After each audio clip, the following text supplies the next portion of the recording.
Okay, welcome. Happy Wednesday. Just a quick note um, before we begin. I knew I'd forgotten to do something. I knew it. I knew it. I knew it. So on the bookstore website, this is the only one that you need, or not even really need. If you just want to rely on my notes, they should be fine. But this one, this is the textbook. And these are not required, they're optional. Just to clarify what's going on there. I meant to go check in the bookstore because I'm hearing that they're all sold out, and they shouldn't be.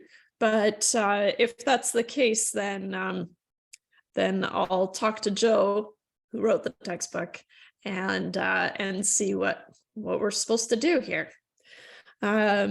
So I meant to go check. I believe you when you say it's out, but I'll talk to the bookstore.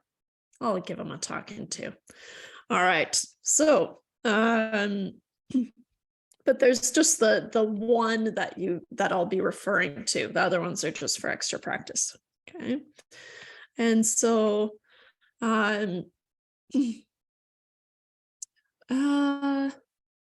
with the assignments, the attempt.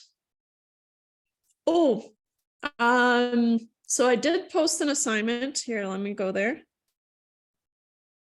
Okay, it's doing something. That's the wrong course here. There's some things here because I'm in my, but I did post assignment 1. And you're allowed 5 attempts, which means that you can do it 5 times, and then I'm going to keep your highest grade. Is that what you're talking about? I'll bring it in just in case.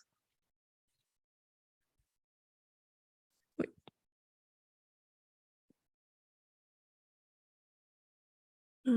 Let's see here. So on Moodle, you're allowed 5 attempts, and maybe I'll move this over here. 5 attempts. Okay. But inside each attempt, it'll tell you, you'll be able to check your answer. Okay. But inside each attempt,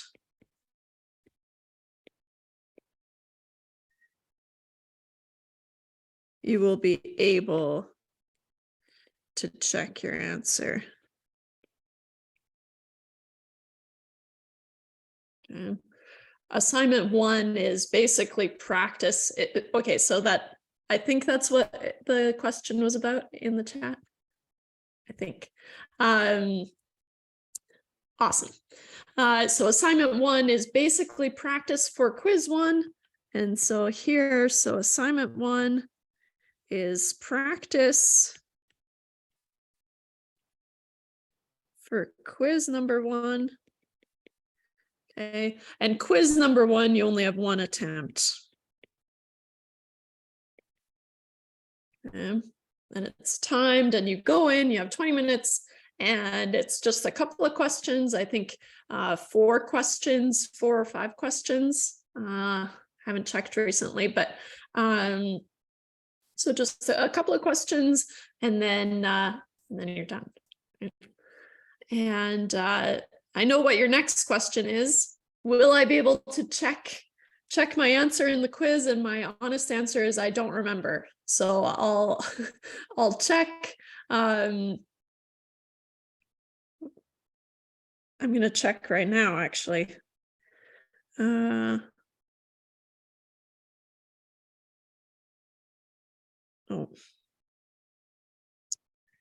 Okay, I can't check right now, but I'll make a note on Moodle if you can check your answers or if you cannot check your answers, just because that's good to know. I think you cannot check your answers, but anyways. Okay, so let's begin. Usually I do a little bit of review, but we have quite a few things to cover today, and it was just this week. So I'm just going to jump right into fractions, right? Just as a very brief review, I guess. I say I'm not going to do a review, and then I do a review. Not really, though. We kind of covered BEDMAS, right? And then we talked briefly about polynomials, collecting like terms, right?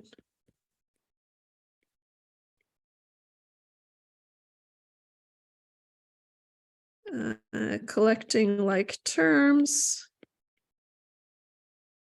And I think we solved some equations, right? Simplifying and solving equations. I'll say simplifying equations, right? Just using BEDMAS essentially. Okay. So that's where I'll leave the review. Good enough.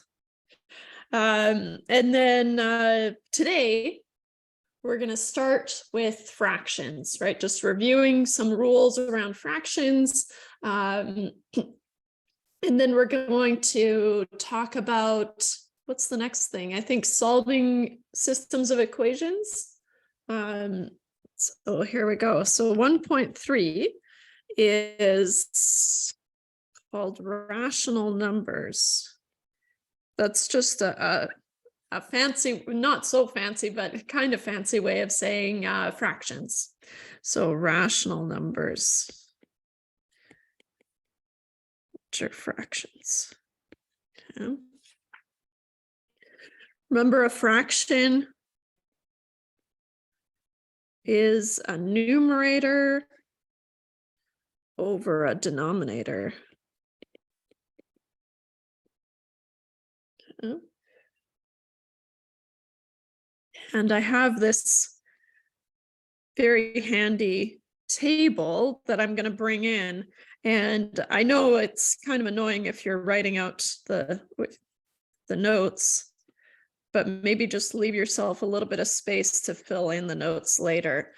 The only thing we really need to write is everything in the far left. Okay, and so we're going to talk through these rules, and then the middle column is an example that you can work through, and then sometimes it's helpful to have the description.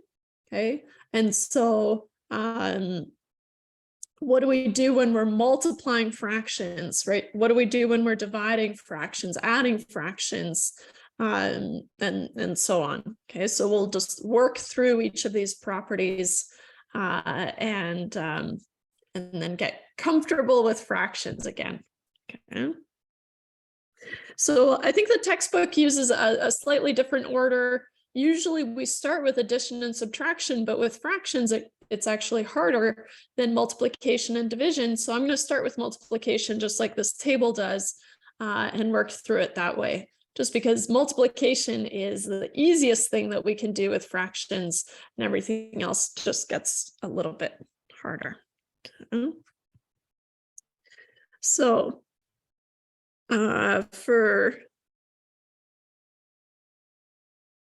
to multiply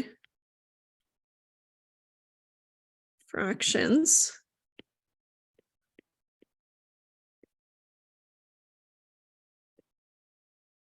we simply multiply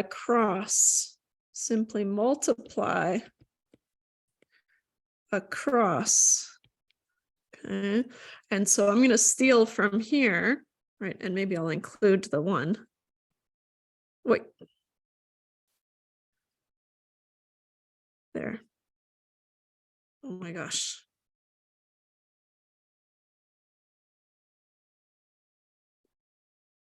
It's like I've never worked an iPad before. Copy there. Paste. Okay, so how we well, the quiz is not available on the Moodle page yet. just because I want to clean it up. It's been a while since I used this one. And so I want to clean it up, but also it'll just be open all day on Monday. And then I'll give you the last half hour of class to do it if that's when you want to do it, so that you have some time carved out. But you can do it anytime on the Monday. So it's hidden right now. Okay, so to multiply across, so to multiply fractions, right, we've got this multiplier here. We've got a over b, which is a fraction, right, using variables, which we also introduced last day, which I guess I could have had on the list. And then c over d is just a different fraction, right? And to multiply these fractions, we just multiply across the numerator, which is a times c, and b times d in the denominator. Okay, so multiplying fractions is the easiest thing that we can do, which we leverage a little bit later. Okay. So here. So as an example, let's do example 16. 38 over 55. I want to do times 15 over 2. So all I need to do, and there are fancy ways of doing it, but I don't tend to use fancy ways of doing things. I just want to get things done. We've got calculators, right? So so that's what we're going to use. But 38 times 15 is our numerator, and then 55 times 2 is our denominator. Notice that I'm using brackets to multiply, right? And so here, right, I was just able to write a times c and b times d, but when I have numbers, I don't just want to write them side by side, right? So then I use brackets to multiply.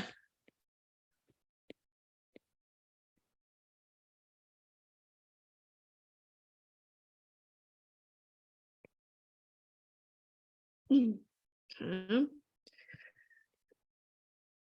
From a calculator, 38 times 15 is 570. Sorry, I didn't say that right. 570. And then 55 times 2 is 110. Okay. I usually am lazy and I don't reduce this to kind of the simplest form. I just leave it as it is. It's totally, I'm okay with that. So unless the question is asking you for it to be reduced, right? I could reduce this by dividing each value by 10 to start, right? That kind of thing, but I don't reduce things. And that's, so I don't expect you to either. Okay. And I usually avoid questions that ask you to. I try to. Okay, so here, we could simplify this.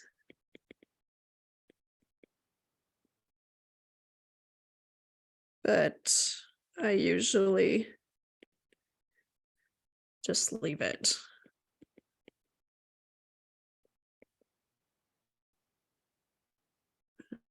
So I'm fine with that. To divide fractions, right? So multiplying fractions, I would say, is super simple once you've done a few, right? But to divide fractions,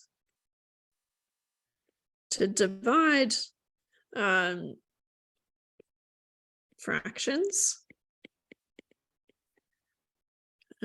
what do we need to do? So what I'm going to do is I'm going to grab the property from up here, and we're going to talk about it.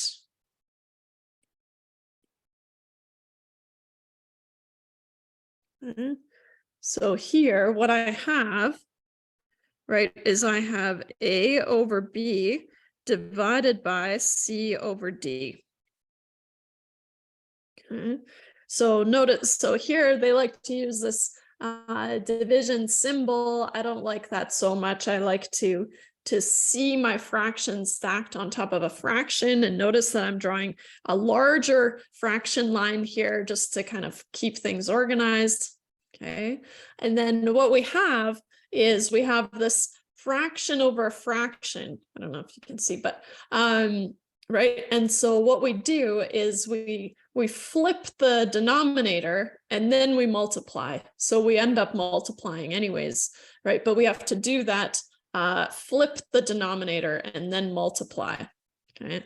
And so some teachers call it flip and kiss, right? So you have to flip the denominator and kiss the top.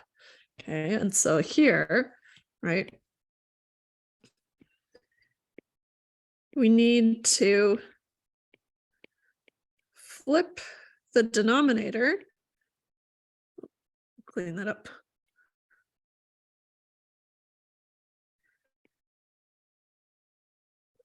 Flip the denominator.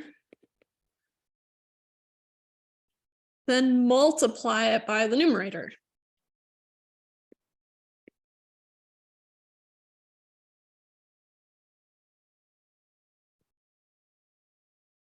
Okay. So this, right, if I write it from here, and maybe I'll bump this down just a smidge here. Oops.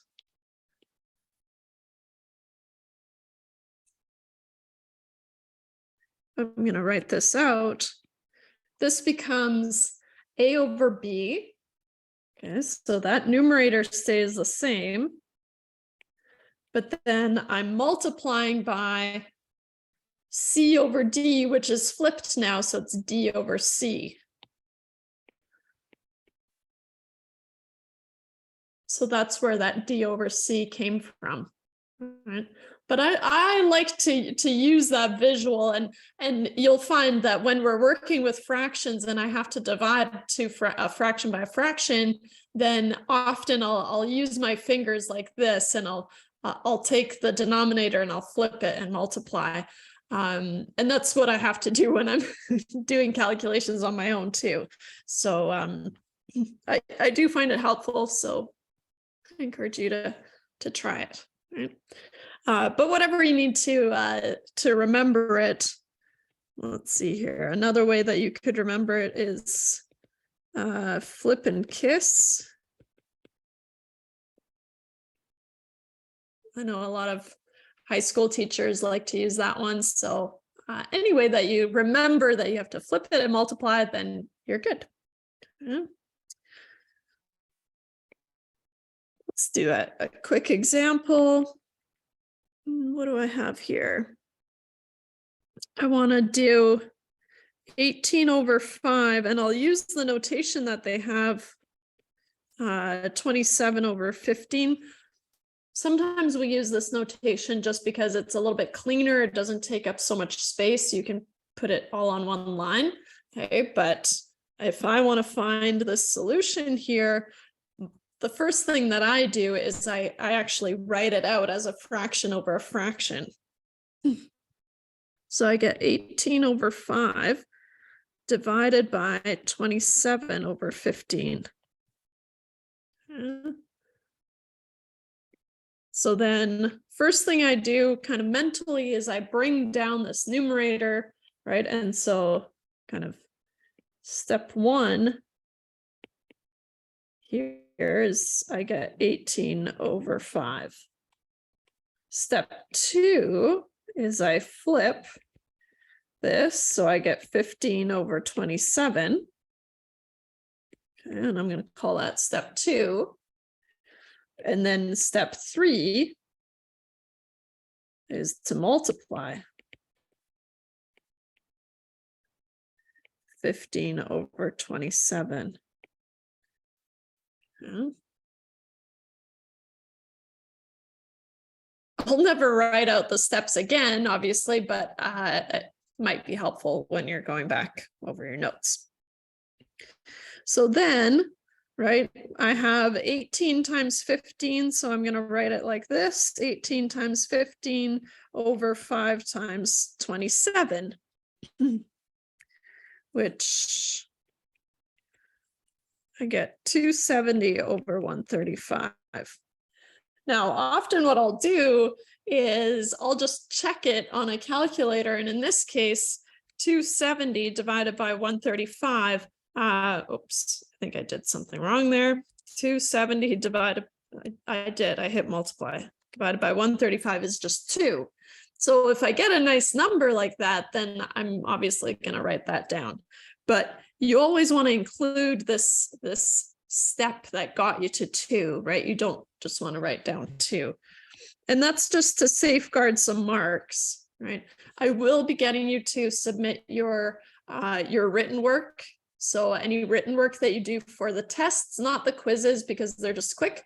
But for the tests, I'll expect you to submit your written work. And so then if I see a funny answer that's kind of close, then often I'll go back and look at your written work and say, oh, okay, they just, did a little typo or something minor went wrong, and then I'll be able to give you part marks. Okay, so it's still good to get in the habit of having good written work, even though we're online. Okay, so good. Think we're ready to add and subtract fractions. They work the same way, and so the rules are the same. And I'll put it on a new page, but I'll highlight this like I did the other one. So to add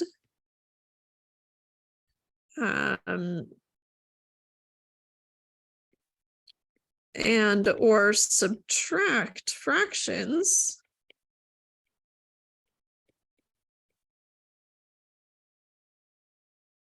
so now we're adding or subtracting. We need to have a common denominator. We need to have a common denominator.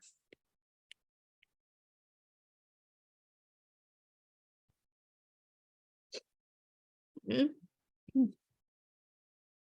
There are many fancy ways of doing this. I like to just have a way that works. It's not very fancy, but it'll work every time. And so I just kind of force a common denominator. What do I mean when I say a common denominator? It means that the denominator of both the fractions have to be the same, right? And so let's see here. Where's that property? Okay.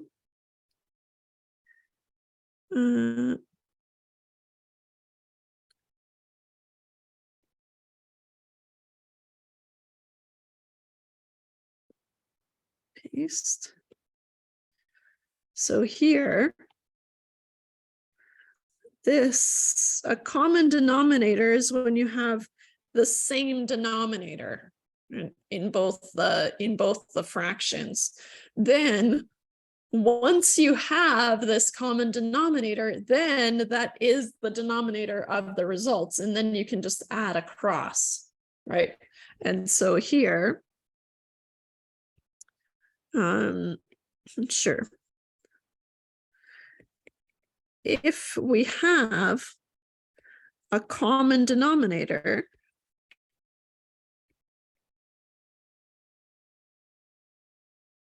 we use that as the denominator in the answer,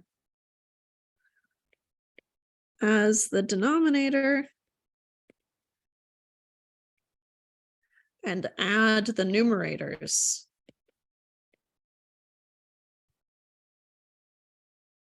I guess I should say add or subtract.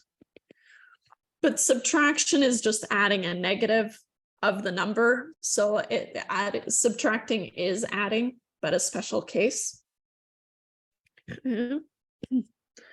So here, right, you have this C is your new denominator, and then you add the numerator. What if you don't have that, right? What if you don't have a common denominator? How do we force a common denominator? Okay, so if we don't have if we don't have a common denominator,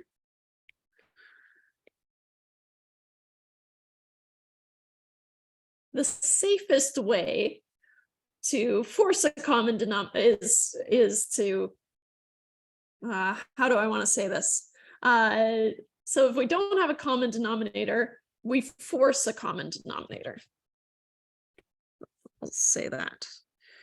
We force a common denominator.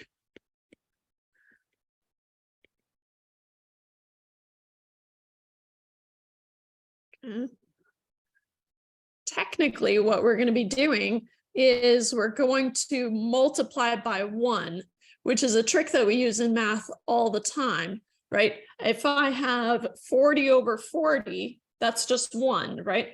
If I have 4a squared plus 2a over 4a squared plus 2a, that's just 1, right? So you can make a very, very complicated 1, right? But it'll help you simplify things, right? And so we use this trick of multiplying by 1.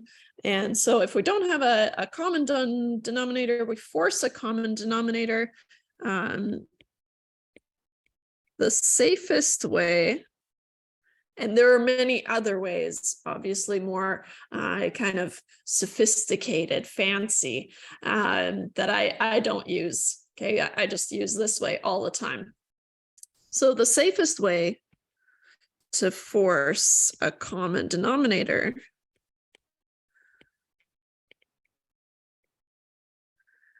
is to, and in quotes, because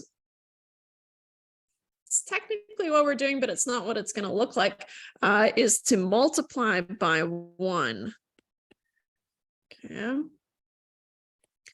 So if we look here, right, what we have is we have a over b plus c over d. Okay. I'm going to force the denominator to be b times d, right? I just force my denominator to be whatever the first denominator is times the second denominator, right? So I force it to be b times d. But what do I do to do that, right? Well, this denominator I have to multiply by d, and this denominator I have to multiply by b. I can't just multiply the denominators. I have to do the same thing to the numerator that I did to the denominator, right? And so technically what we're doing here is I've got a over b, and I'm leaving space because I'm going to insert another fraction here, plus c over d. I'm going to multiply by 1, right? 1 from here, so d over d, right? Now I've got this common denominator of b times d, right? I'm multiplying by d over d. D divided by d is just 1, right? So I'm multiplying by 1. Okay. And so here, this is just 1, right? It's a kind of a trick that we use all the time. To get that common denominator, b times d or d times b, right? Order doesn't matter in multiplication. So then what am I going to do? I'm going to take this b and turn it into 1, right? I just take the opposite denominator. And again, this is multiplying by 1, right? B over b, it's just 1. Okay. Now I have these 2 fractions that I'm multiplying 2 times over, right? And so what do I have here? Now I have a times d over b times d plus c times b divided by, and just to emphasize that it is the same common, so it is the common denominator, I'm just going to write it in the same order as I did the first one. right? Sometimes, you know, you don't have to because B times D is the same as D times B, but sometimes I just find it's cleaner looking. So I'm going to do B times D. So now I have a common denominator. So now I have a common denominator. So now I can combine the numerators, right? Just like we did up here, right? If I have a common denominator, then I'm allowed to just add across, right? But it's not until I have that common denominator. So now I have A times D plus C times B. Oops. Oh, yeah. There. Over, oops, B times D. Should keep the same order. There. Okay. So that's where this result came from, right? Is it, they didn't show it, but they multiplied by 1, right? Choosing their 1 carefully. Let's do an example.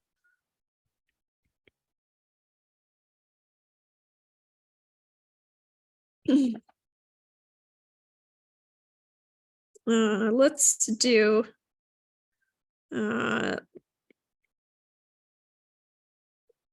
sorry, this is example 15.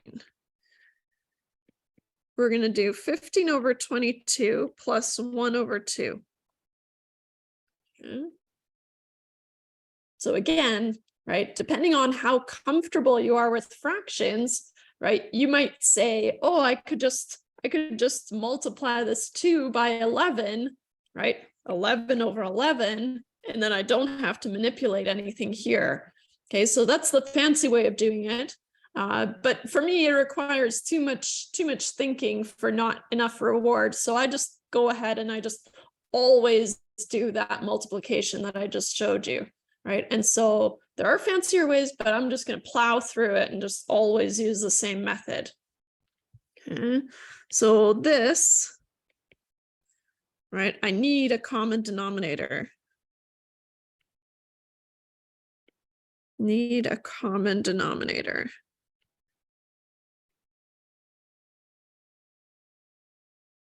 So I've got 15 over 22. Now, what do? I'm going to look across and say, okay, I need 22 times 2. So then that's going to be my 1. Okay, 2 over 2. And then plus 1/2 times, and then I need 2 times 22. So that means I have to multiply by 22. So 22 over 22. This becomes, and I'm going to simplify the numerator and the denominator simultaneously, right? We saw that last day where I can simplify the numerator, I can simplify the denominator alongside each other, and then finally simplify.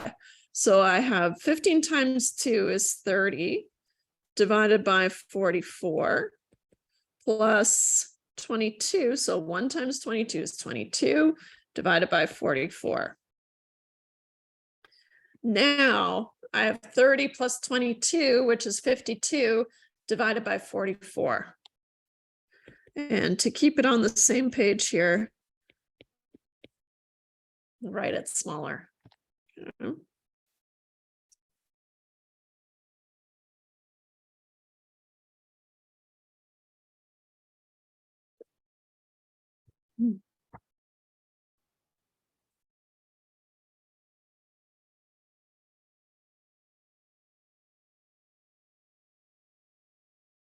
Okay.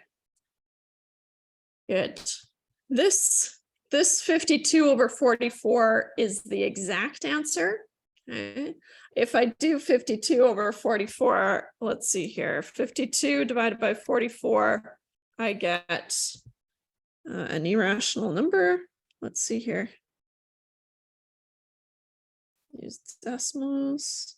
52 divided by 44, right? I get 1.18, 18, 18, 18. It looks like 18 repeating, right? And so here, wait. Maybe I'll grab this.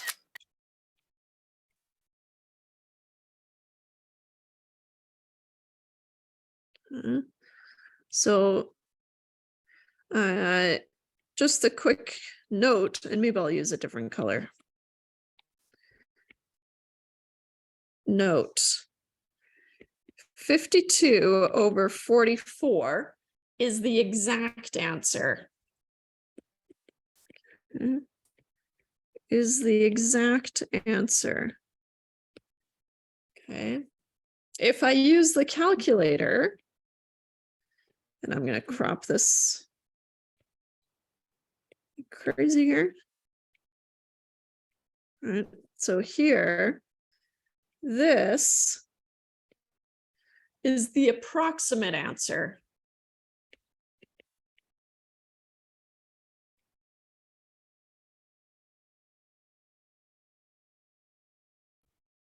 Yeah.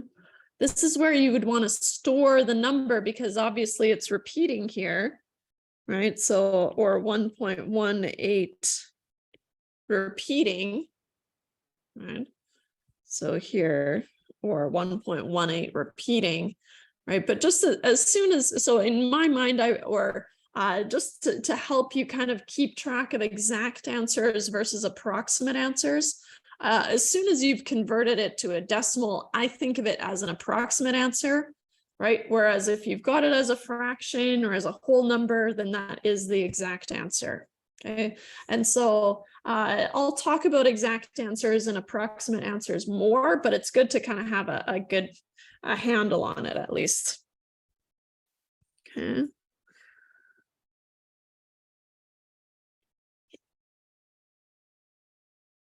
What if we wanted to, oh, you know what? Before I keep going here,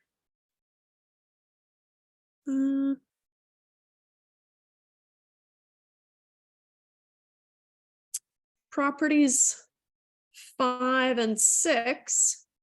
Okay. Let's talk about property 5 real quick here.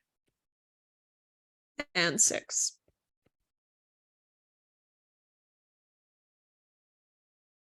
Okay. We can cancel common multiples.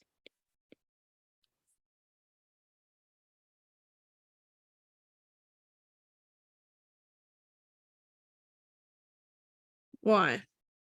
If I look at this, right, I have A times C. So if I'm able to rewrite some number as a multiple of two numbers, right, and then I'm able to extract that C or a common multiple from the denominator as well, how can I rewrite this? I can rewrite this. So A times C over B times C is really A over B times C over C. But C over C is 1, right? And so now that's why it becomes A over B technically times 1, but we never write that.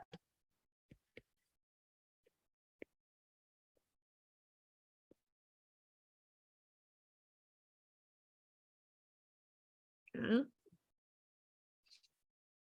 So that's another thing that we use to simplify fractions. And then the last tool that will keep up our sleeve here is property 6.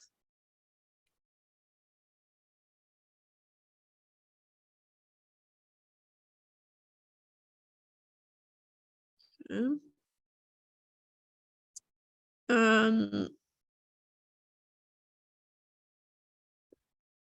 We can simplify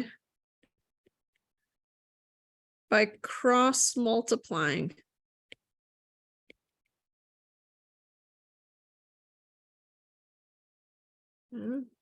So if I have A over B is equal to C over D, then what have I done to simplify this, right? To not have to deal with fractions anymore, then I've multiplied this D over to A and this B over to C, right? So that's one way that I can simplify this. So let's write it out. A over B is equal to C over D. So then I get, how am I going to do this? A times D is equal to C times B. Technically, what am I doing? I'm multiplying both sides by B, right? And multiplying both sides by D, but then sometimes they cancel from the previous property, right? Let's see an example here because it's not as scary as it looks if it looks scary. Example 19. So we want to solve for X. 45 over 21 is equal to X over 77. So if I want to solve for X, right, what can I do? Well, I want to get X on its own, so I'm going to multiply both sides by 77. And so here I get 45 over 21 times 77 is X over 77 times 77. And maybe I'll do that in the same color here.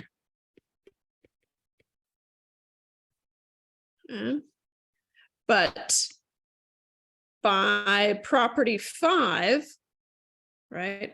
If I have 77 over 77, then that just goes to 1. And so that's why it cancels. Dink, dink. And that's why we did it, right?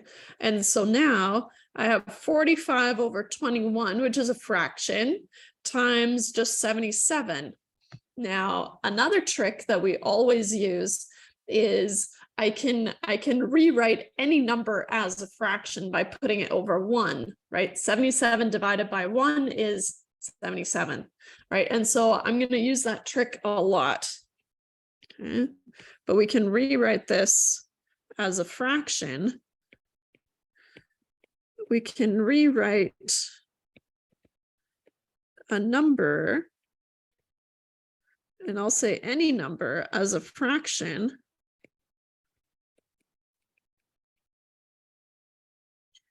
by putting it over 1.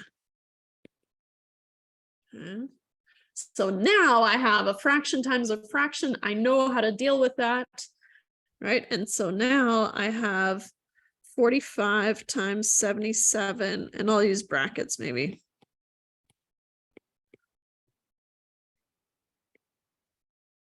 Over 21 times 1, which I rarely write, but should because it's proper. Okay. So now I have 45 times 77. And this is where I'm going to start to use that revolving door, right? I've finally got X on its own. So next time I write this equation, I'm just going to flip it. So I've got this revolving door here. X is equal to 45 times 77 is 3,465. Divided by 21 times 1 is 21. Okay. As always, I'm just going to check to see. So 3, 4, 6, 5. 3, 4, 6. Oops, missed the 4. 6, 5 divided by 21 just happens to be a whole number, 165. So that's what I'm going to write as my final answer. So X is 165. Nice. Okay. Good. Just flexing that math muscle if it's been a while. Okay.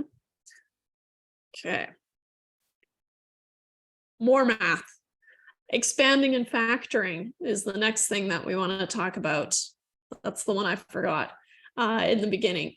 So expanding and factoring, if you remember, expanding is fun. Factoring is not my favorite thing. I don't like to do it. I don't make you do it a ton, but there are some basic kind of tricks that I need you to know, such as pulling out a common denominator, for example, right? Or sorry, a common factor. So let's see where this page break is. Sure. I'll put it on a fresh page here. 1.4.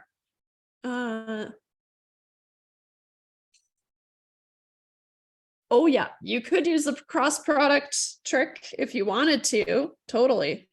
Right, so here, if you treat this as a cross product, which you totally could, you would end up with what? You would end up with 21 times x and 77 times 45.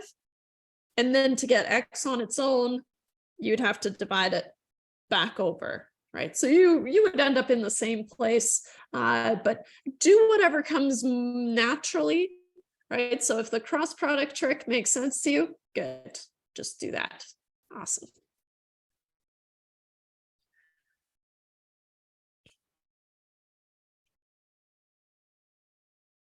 I'll always encourage you to just kind of think about how your brain processes things and just use that method. Often there are many, many different methods that we could use.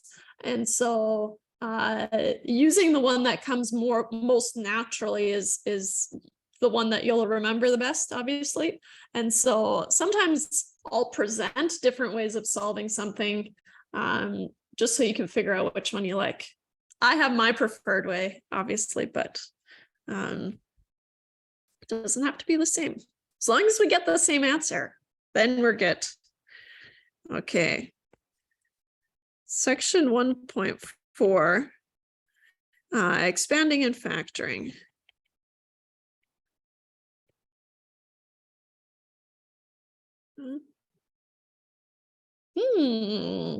What is the name of that? What did I do?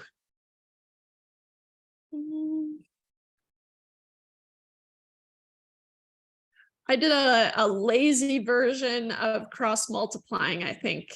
Because what did I do? I just kind of yeah, there can only be one.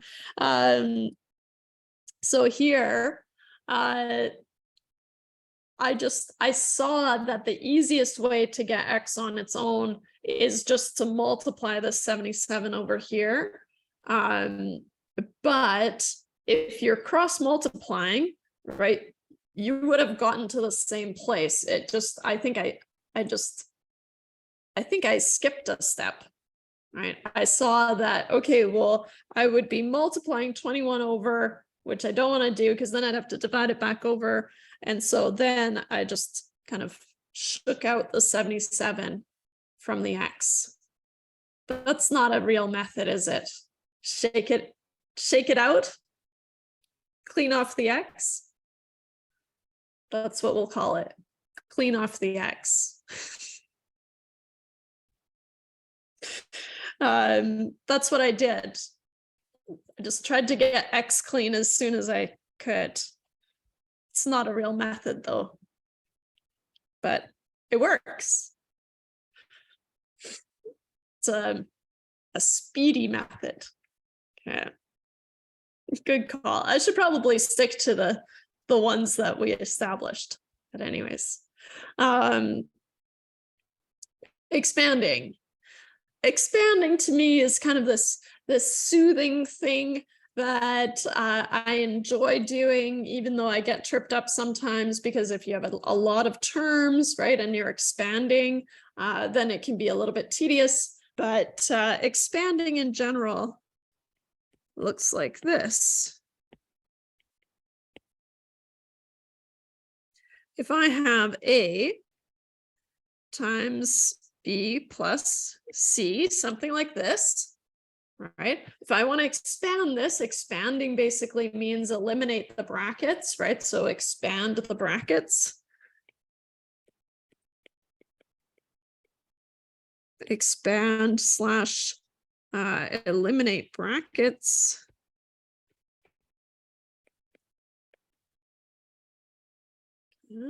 What's the first thing that I would do?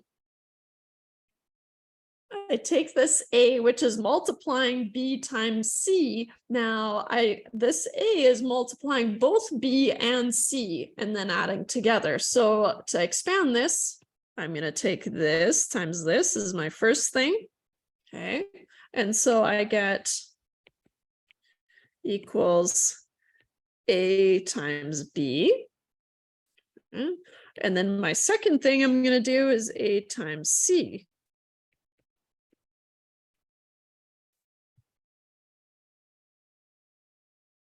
That's the most basic form of expanding, right? But that's expanding in a nutshell. But we'll do kind of more sophisticated things. But right now I have no more brackets, and I have this thing that I can solve for without BEDMAS. Right? Whereas factoring, just as an example, factoring is basically expanding in reverse. So it's like contracting.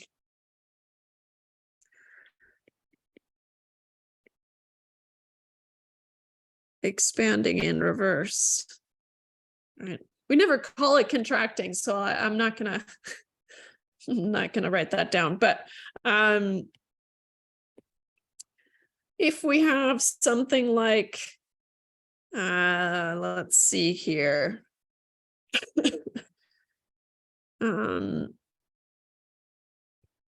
Usually it involves variables, so I will introduce a variable here. 4a plus 12, right? If I want to factor this, right, what can I do? I can see that I have a multiple of 4, right?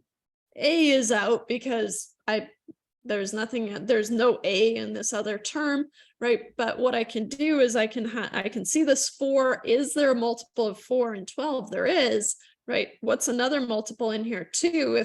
If there wasn't a multiple of 4, maybe there's a multiple of 2 in this term. We just happen to have a multiple of 4 here because it's the most simple example I could pull up here. But so here I'm going to write 4a plus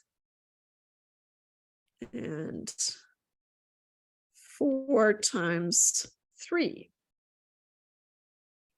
Yeah. So now what I'm going to do is I'm going to extract this common multiple. Extract the common multiple. And I'm going to write it out like I had in the expanding section, right? I have 4 times and then a plus 3. Okay.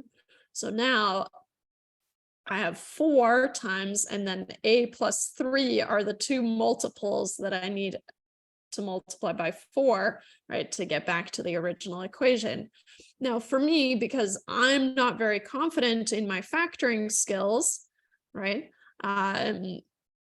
which means they're not terribly important here, right? We're going to see some obvious factoring that we'll do, nothing crazy, okay, but just pulling out common multiples, for example, right?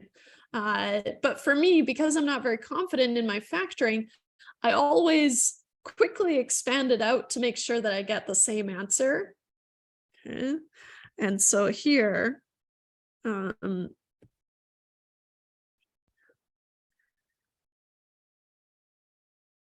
whenever I have factored,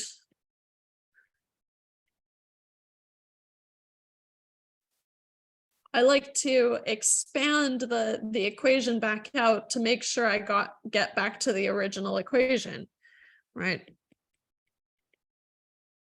I like to expand to make sure I get back,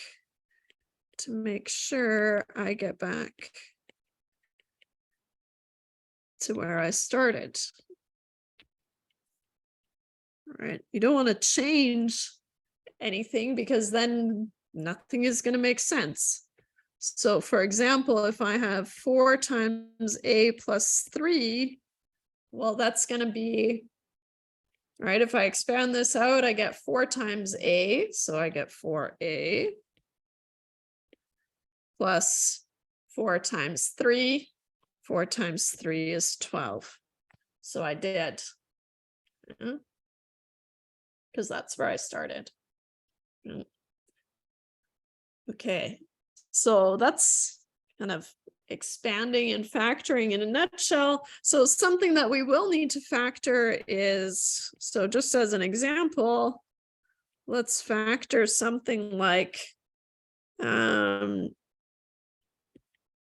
P plus PRT.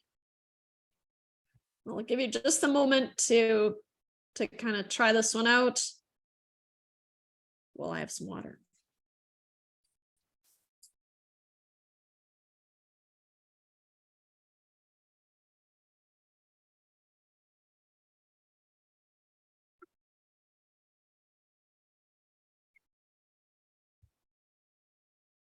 Okay.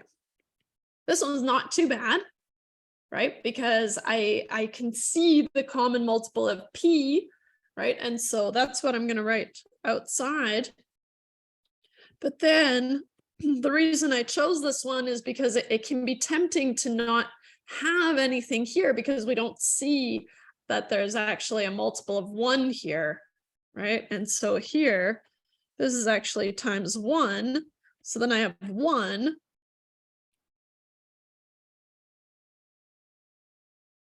plus R times T, right? Don't forget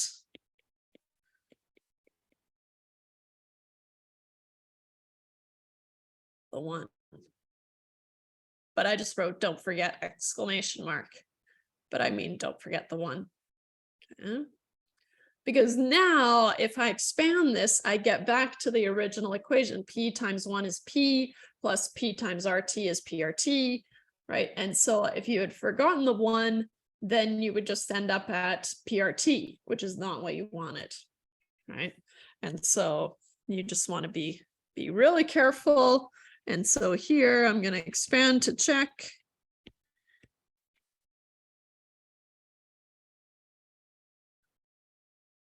P times 1 plus RT is P plus PRT, which checks out.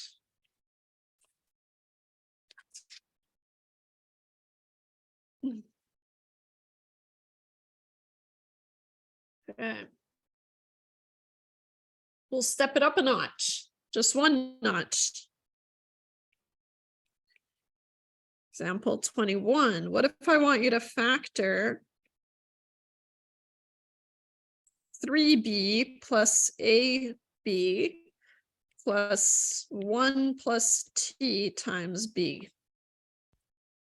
I'm going to write it over here so that I have some room on this side for my work.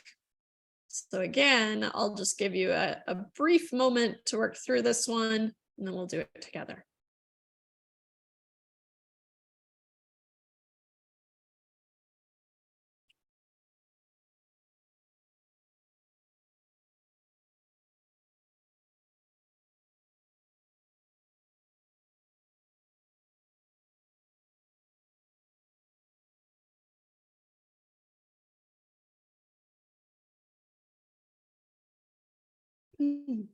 Okay. So it takes a little bit of practice, right? But when I look at this, I see that I have B as a common multiple. And when I scan the rest of these terms, I don't see any other common multiples. So the first thing I'm going to do, I might see some later, but the first thing that I'm going to do is I'm going to extract that B outside because that's the the common multiple, right? So all I'm doing is I'm pulling these three b's and I'm just going to extract them outside.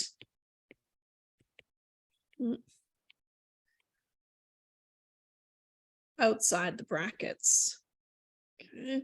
And then what am I left with inside the brackets? Everything without the b, right? Everything that multiplies the b. So then I have times 3 plus a plus 1 plus t in brackets, right? 1 plus t, you want to keep it as one unit for now. Okay.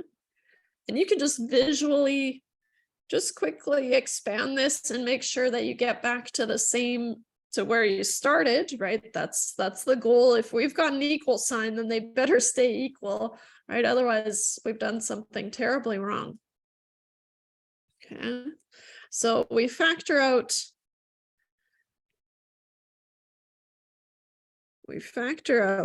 b, since it is the only common multiple. Okay.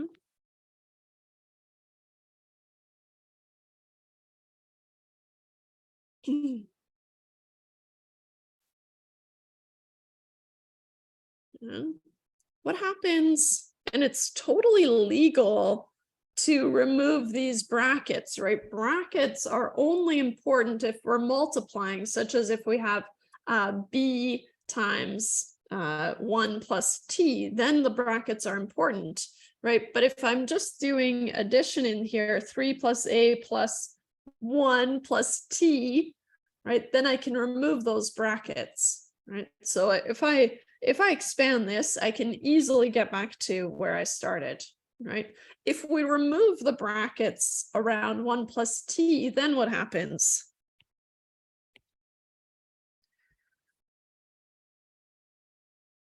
We can remove the brackets around 1 plus t, right? So then I have b times 3 plus a plus 1 plus t. Yeah. I can simplify this, right? 3 plus 1, I can simplify.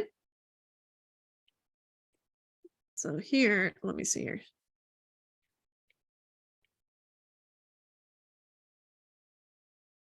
I'm collecting like terms inside the brackets. So then I get b times 4 plus a plus t. Okay. What makes it tricky here is when I expand, right? When I expand this to make sure that I get back to the original equation, right? It's not going to look the same. Okay. And so here, what I want to make a note of is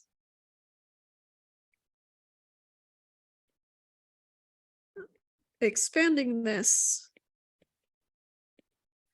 gets us back to the original equation. Wait, wow, cool. It's not what I wanted, but cool. Okay. If we expand this, then what do I get?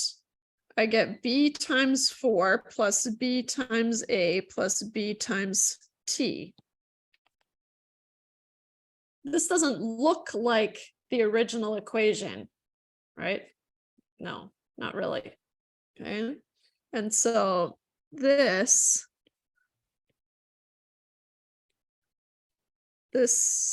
does not look like the original equation.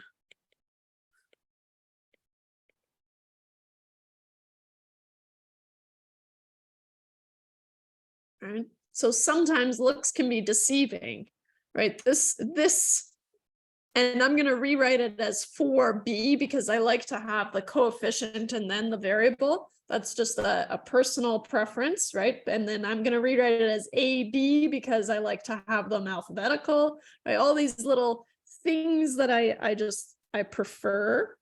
Okay, so I'm going to write it as 4b plus AB plus BT. But the order of multiplication doesn't matter, right? And so, right, that's all I did is I reordered the multiplication just to make it look nice, because otherwise it'll drive me nuts. Okay. And so what can I do? I can try to manipulate the original equation, right, to get it to look like this. Okay. And so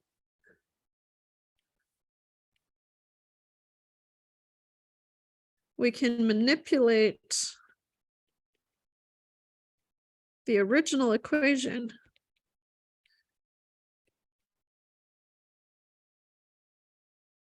which was 3b plus AB plus 1 plus TB.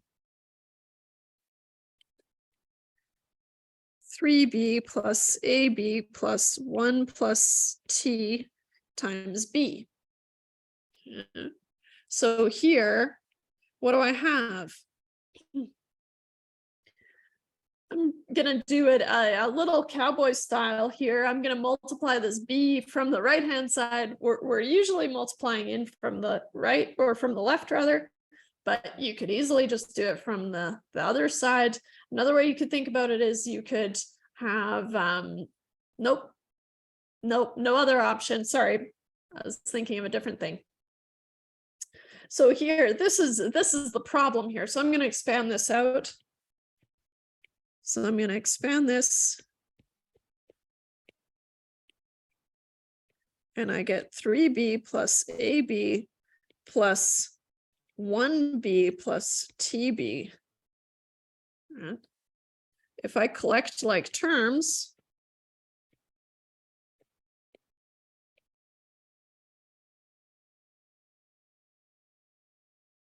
right, 3b plus 1b is 4b, bada bing, bada boom.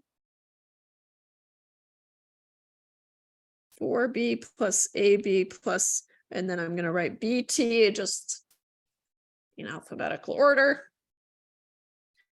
And now these two look the same, right? So now, where's the,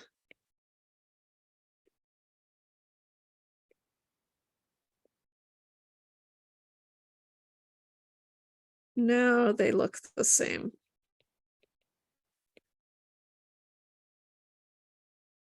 What I'm getting at here is, especially for factoring and expanding, depending on how you prefer to write things, right? Two things may not look equivalent, but they are. You just need to massage it a little bit.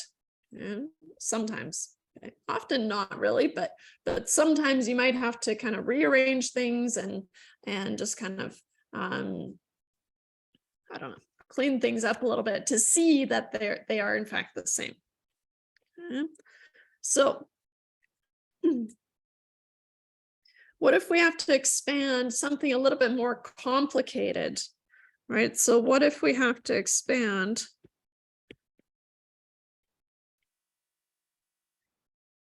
something like A plus B times C plus D?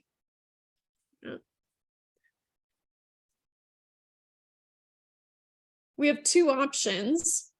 In my mind, they're extremely similar, right? But I'm going to outline them both, and then you decide which one makes more sense to you.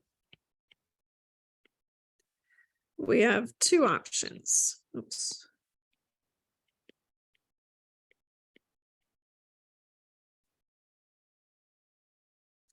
Number one is if I have A plus B times C plus D, what can I do? I can treat A plus B as one thing, right? One thing that I'm expanding out onto C plus D, right?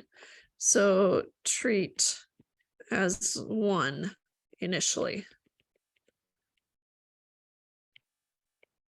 Yeah. So then what do we have? We have A plus B times C plus A plus B times D, right? I just took A plus B and I expanded it onto C and then onto D, right? Now I can expand because now I just have one value. And so now I can expand this out and I get AC plus BC plus AD plus BD. Because now I can take this here.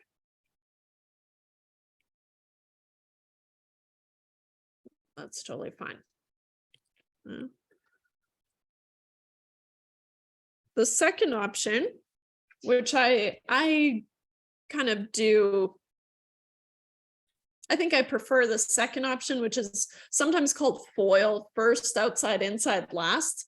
The term FOIL never helped me though. It didn't make sense to me, but this is my preferred method. So even though the acronym didn't work for me, it is still how I prefer to expand these things. And so A plus B times C plus D. Or maybe I should write it out first. So FOIL,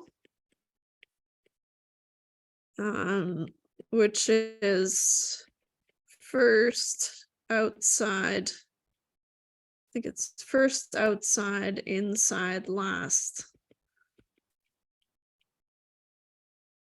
That helped me zero when I was learning this stuff in school. And so if that doesn't make sense to you, that's totally fine. But let's get the rhythm down. Gonna need some space here. Okay, so what I do is I take this first term, A, and I have to expand it onto first C and then onto D, right? And then once I'm done expanding onto those two terms, then I do the same thing for B, right? B has to go onto C and B has to go onto D. Right? And so here, the first thing I do is that, so I get A times C. The second thing I have to do is A times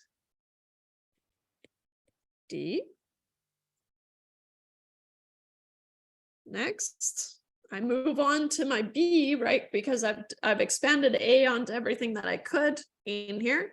So now I move on to B. B times C is my third step. And my final step, do it in blue,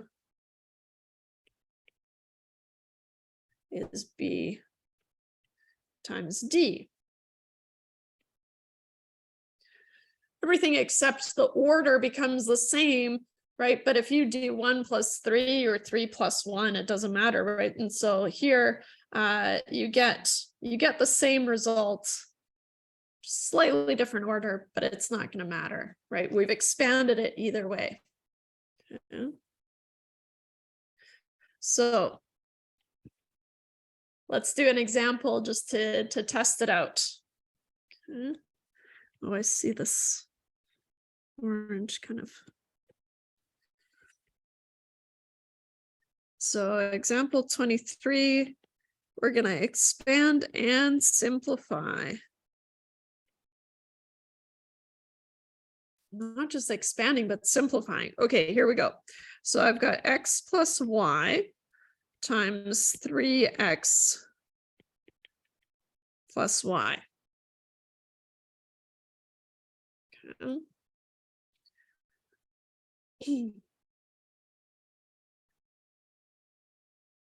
Looking at my notes, before we do this problem, we actually need to establish something else.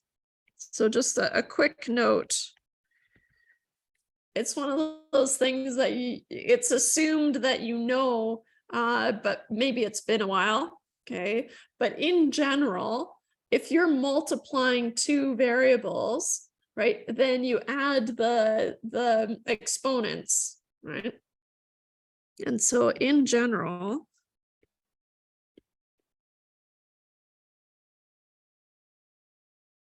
x to the power of a plus x to the power, or sorry, not plus, times, that's important, times x to the power of b is x to the power of a plus b. The reason I'm mentioning that is because what are we about to do? X times 3x, right? So I'm going to have x times x, which is technically what? X to the power of 1 times x to the power of 1. And so that's where we get x to the power of 1 plus 1, which is x to the power of 2. Maybe I'll give myself a full line here because it's pretty important. All right, so x times x is x squared. And it's because you add those powers, but x is just x to the power of 1 technically, but we never write the 1. Right? Sometimes I'll do it to emphasize. Okay, so armed with that knowledge, now we can expand and simplify. And so I've got x times 3x, and I'm going to write them as they appear, right? And then I'll clean it up afterwards. So later, once we're more comfortable, then I'll clean up as we go and just kind of rearrange things as we go. But for now, I just want to be super duper similar. So x times 3x is x times 3x. Okay. Second one is plus x times y. Now I'm done with the x multiplying, the x expansion. So now I move on to y. So plus y times 3x. Oh, and that's my third step. And then my final step, plus y times, I don't know how I did that, but it happens every now and then. I just have no clue. Y times y. Okay, so now, all right, now I'm ready to leverage this rule. For example, I'm going to start cleaning things up because I also want to simplify, right? Which means collecting like terms, right? That kind of fun stuff. So I get 3x squared at x times x is x to the power of 2, and then times 3x squared plus x times y plus, now to match this xy, right? And remember, I always write in alphabetical order if I can help it, right? Unless it's obviously the wrong choice. So now when I have 3x times y, I'm going to rewrite it as 3xy, right? So then I can see that common factor, right, of xy. And then y times y is y to the power of 1 times y to the power of 1, which is y squared. Okay. So here, now I have these, and maybe what's a different color I could use? This one. Right, we can collect like terms. Xy plus 3xy makes 4xy. And so, oops.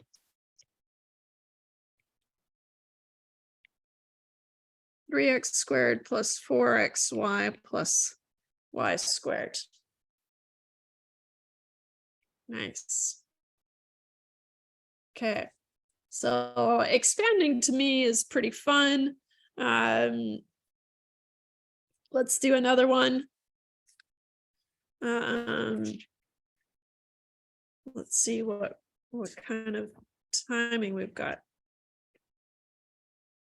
I think we're doing okay. All right. Hopefully. Famous last words. Okay. Let's do another one.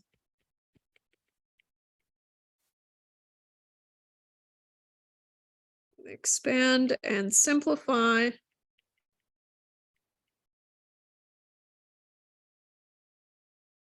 I'll let you try this one on your own. It's kind of a curveball because it has more than 2 terms inside the brackets, but it also has negatives or subtraction, which we haven't seen before.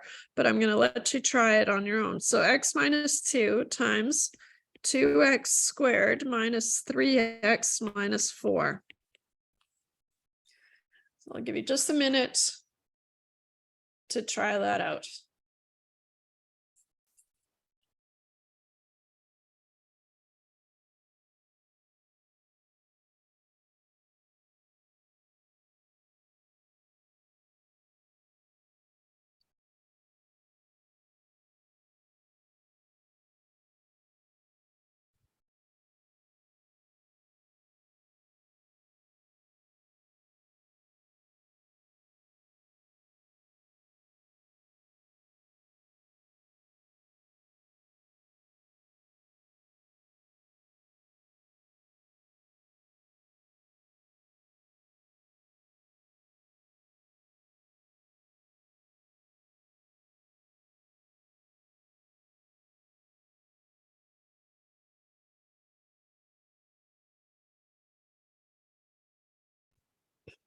Okay. So like I said, I did kick it up a notch, left to you on your own to try it. And now I'm not going to spend as much time writing out the nitty gritties. I'm just going to solve it like I usually solve it. So I have x times 2x squared. So the key is just to work methodically, right? And multiply this x by each of the terms in the next few brackets, right? And so you can have multiples, but just work methodically and it'll be fine. So I've got x times 2x squared, which puts me at 2x to the power of 3, right? So 2x to the power of 3. Then I have x times negative 3x. So that puts me at minus 3x squared. So you want to be careful with that minus, right? Carrying that through. And then I have x times negative 4, which puts me at, I don't know where that 8 came from. I think, well, I do. I was looking at the 2. Minus 4x. Okay. Now, I'm done with the x's. So now I'm going to move on and do the minus 2 portion, okay, of the expansion. Wait. Just going to give myself a little bit more space here. So making sure that you keep this negative on the 2, then I get negative 2 times 2 is negative 4x squared. So minus 4x squared. Negative 2 times negative 3x. A negative times a negative makes a positive, right? So then I get plus 6x. And then negative 2 times negative 4, this is where I was at, puts me at plus 8. Okay.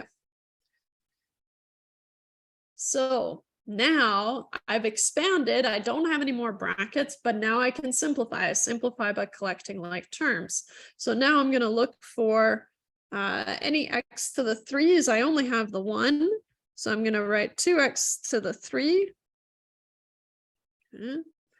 Moving on to my x squareds, I have 2 terms that have x squared. So I have negative 3 and negative 4, which puts me on negative 7x squared.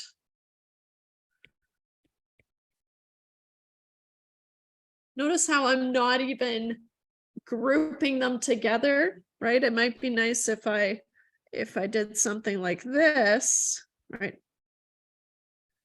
Usually if I'm doing this on paper, I would cross things out as I went through them, right? I'm not going to do that because I post these notes afterwards, but if you find that that's helpful, then absolutely you should do that. collecting my x's, I get negative 4x plus 6x, which puts me at 2x. So plus 2x, and then 8 is on its own, so plus 8. Okay. This is a polynomial, and notice that I wrote with the highest power first and then decreasing powers of x until there was no x. Right? And so here, this is a polynomial.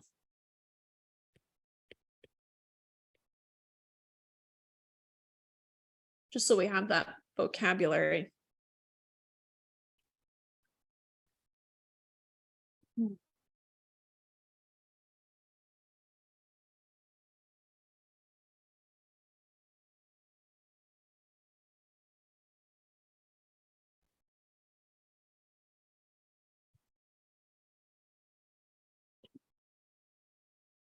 Had another example, but I think that's probably good. You'll have more in the assignment anyways. 1.5. All right. Section 1.5 is called solving systems of equations, and this is like my favorite thing to do, systems of equations. That's not true, but in this chapter, I'll say that it's my favorite thing in this chapter that we do. Okay. Mostly because we'll be able to kind of visualize what we're doing, and we can see that there's a point to what we're doing. So in general, what is a system of equations? A system of equations are equations that work together. So for example, a system of equations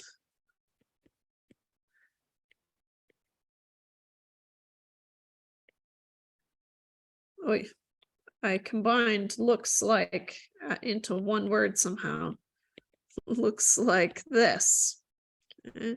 If I have 4x plus 2y equals 8, and 2x minus y is equal to 7, this is what we call a system of equations. Okay. And so what we have is we have 2 equations and 2 unknowns. In general, you need as many equations as you have unknowns, right? And so here, this is 2 equations with 2 unknowns, right? X and Y. Okay. We're going to be able to use these, and so it's a system of equations because they have to be true at the same time, right? And so visually what we're doing is we're finding the point of intersection. Okay.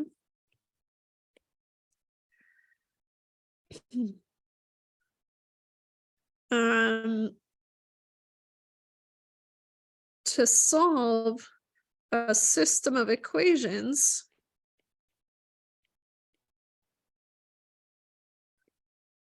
we are finding the point of intersection.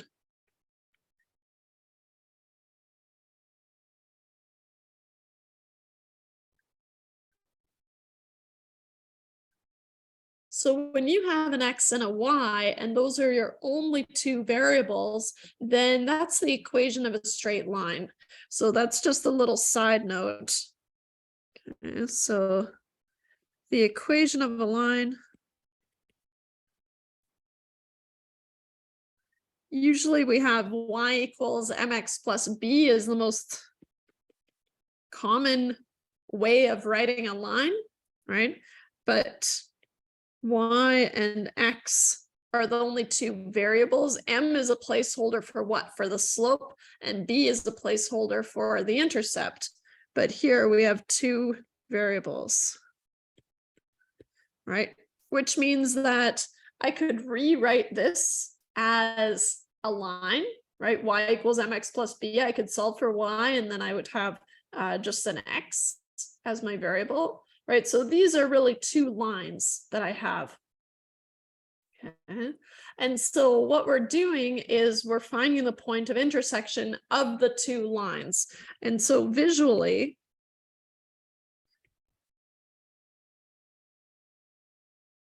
we're going to have something like this. I've got my X and my Y axis. And if I'm talking about line number one might look something like this. Now, I'm not really referring to the actual lines that I've given here because I don't know what the slopes are. I haven't looked at it, right? But here, what we're doing is we're finding this point of intersection, right? And so to solve, so the solution is the X comma Y, right? Which is how we report coordinates X, Y, right? In round brackets. The solution is the XY point of intersection.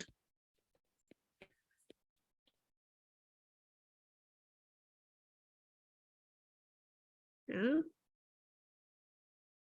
So we're going to find we're going to solve systems of equations. We're going to find the point of intersection, right? Which means we're going to find an X that works in both of these along with some Y to give these answers, right? So there's only one XY point that makes that happen, right? And that's the solution to the system of equations.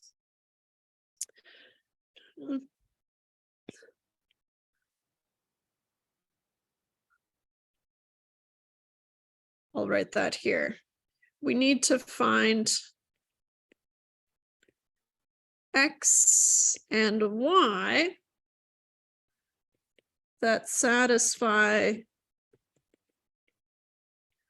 both equations at the same time.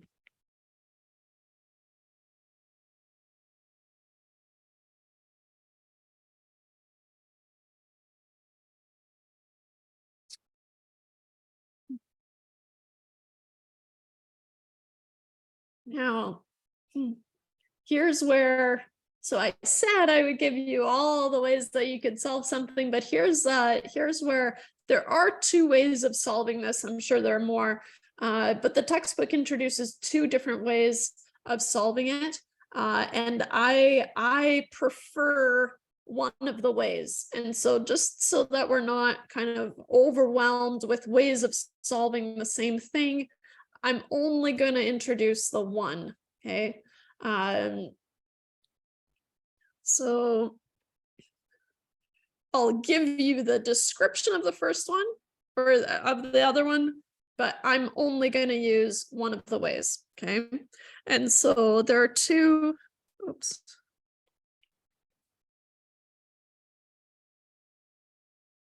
There are two common methods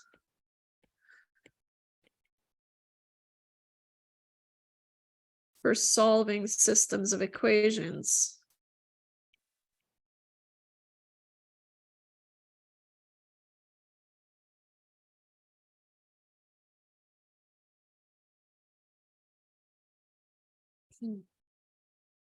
One, by substitution.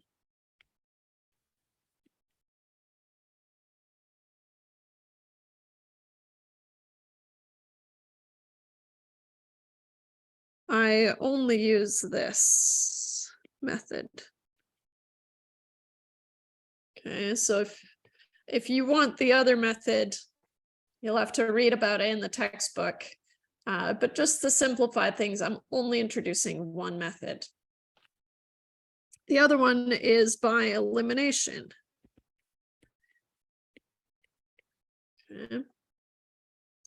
Okay, so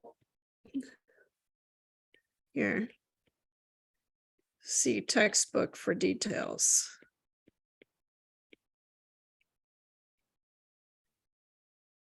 Okay, so solving by substitution, what we're going to do is you look at your system of equations and then you pick one of those two and you solve for one of the variables. Now, it doesn't matter which one, because what you're going to do is you're going to take that solution and put it into the other equation. Okay. So to solve a system of equations,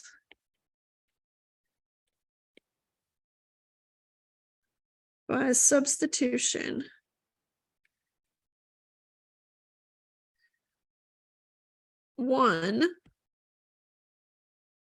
solve for one of the variables in one of the equations. Solve for one of the variables in one of the equations. Substitute, and this is where the by substitution comes from, substitute that answer into the other equation, right? So it doesn't matter which one, as long as you're putting it into the other one. Substitute that answer into the other equation. It's very important you put it into the other one, otherwise it won't work out. Yeah. So then what's going to happen is now the other equation is in terms of just one variable.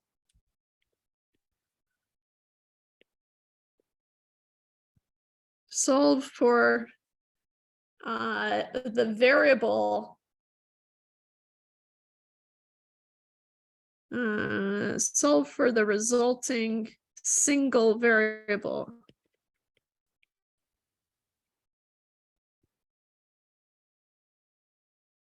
Then you substitute it into the other, to the original. So from step one, a little bit hard to talk about, but I'll show you obviously with an example.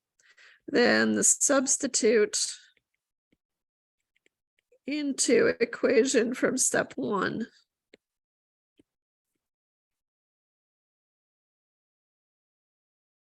Yeah. So then you'll have your XY combination. Okay. So we're going to use that example. So for example, solve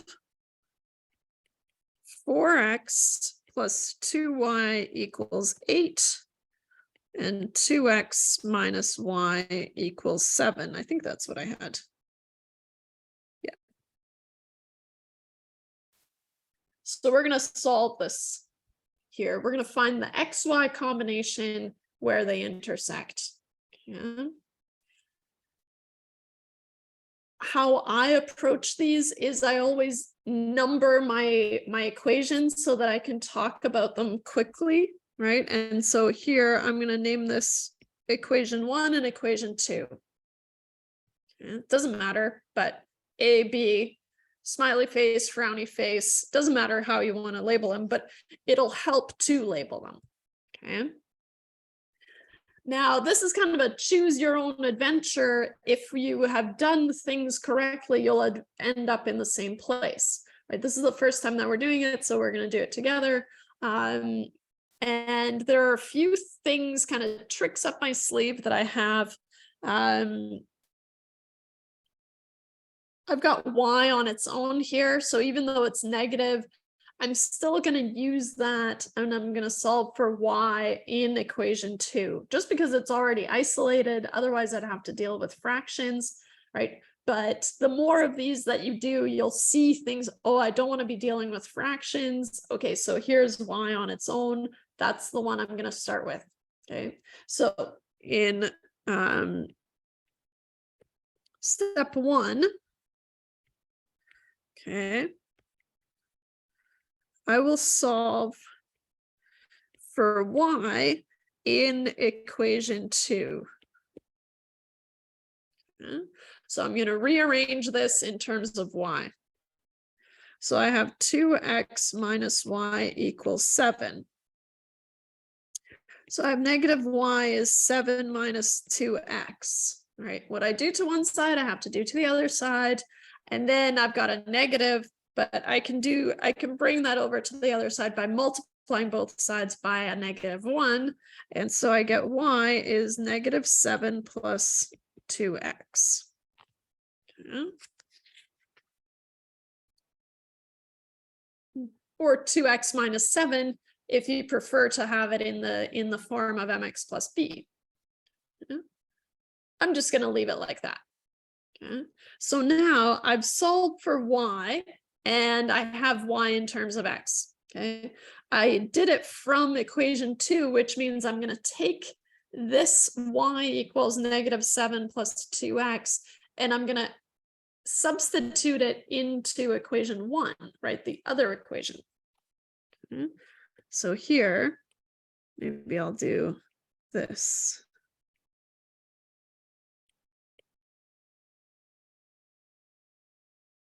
Substitute y equals -7 plus 2x, and I'm just going to highlight where it came from, right, into equation 1.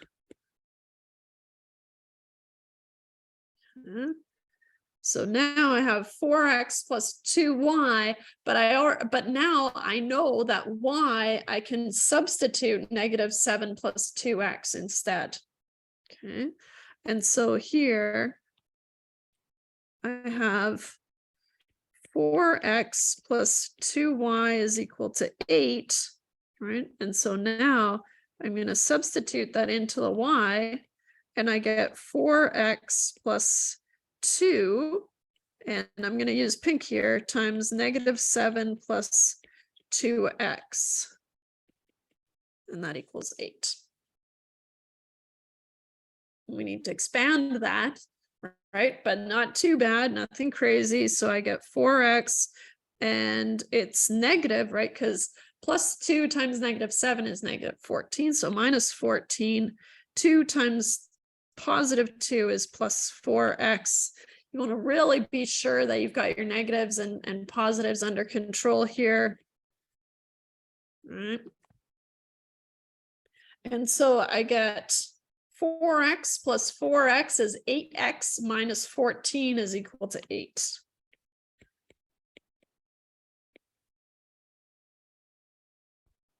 Easy enough. I can solve for x, right? So we're getting close. Solving for x, I can add 14 to both sides. So 8x is 8 plus 14.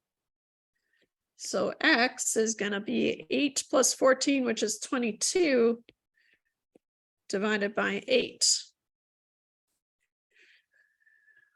Here's where I cheat a little bit, because it's a little bit easier to deal with it as a decimal, but 22 over 8, let me just confirm here.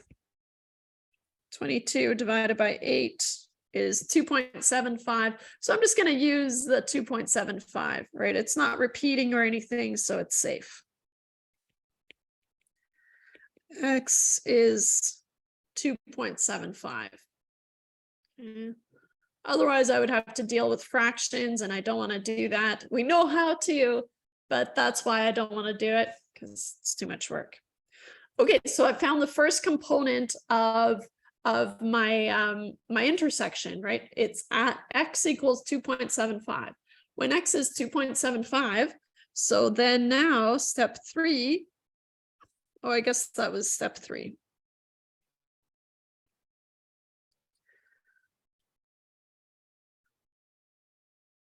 Here, 3, solve for x. I forgot that. I kind of just do it all in one go. So now substitute x equals 2.75.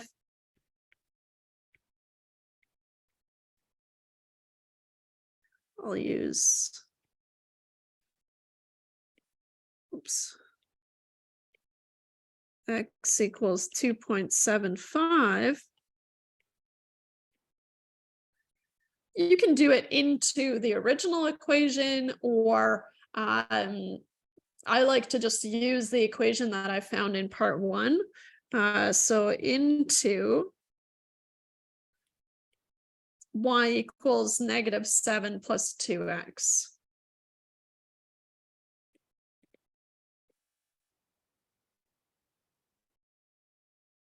Right, and so now I know that y is -7 plus 2x, but then x is 2.75 at the solution.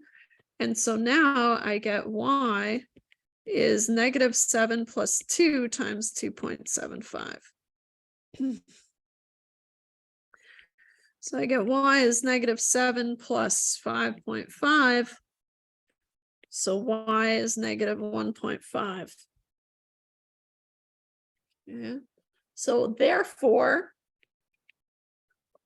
if you guys, I'm assuming you're comfortable with the triangle dots. It's shorthand for therefore. I'll use it a lot, right? So therefore, the solution to the system is when x is 2.75 and y is -1.5, or if we're writing it as coordinates, 2.75 comma -1.5. I see that I'm cutting it close on timing here. So what I want to do is, you're welcome to do the quiz before class, but I will do an example as review next class. And so, maybe hold off until we've had class to do the quiz. With more practice, you'll be able to do the quiz, no problem. But there are just a couple of other things I want to say before. Okay. And so just to end off here, it's always a good idea to check your answer.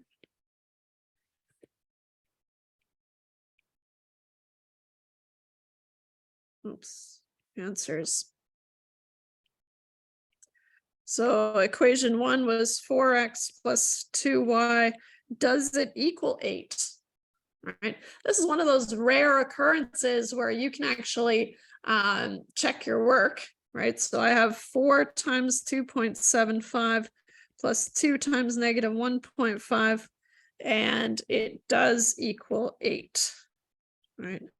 And the second equation was 2x minus y. Does it equal 7?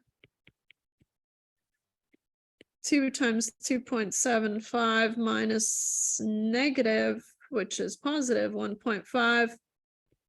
It does equal 7, so it checks out, right? So you'll be able to check your work. But like I said, there are a couple of tiny things I want to mention in class next day. So just maybe hold off on doing the quiz. Okay. If you have any questions, let me know. Otherwise, I guess I'll see you on Monday. It's crazy, Wednesday to Monday. Wow. And have a great weekend. Thanks, guys. Stop this.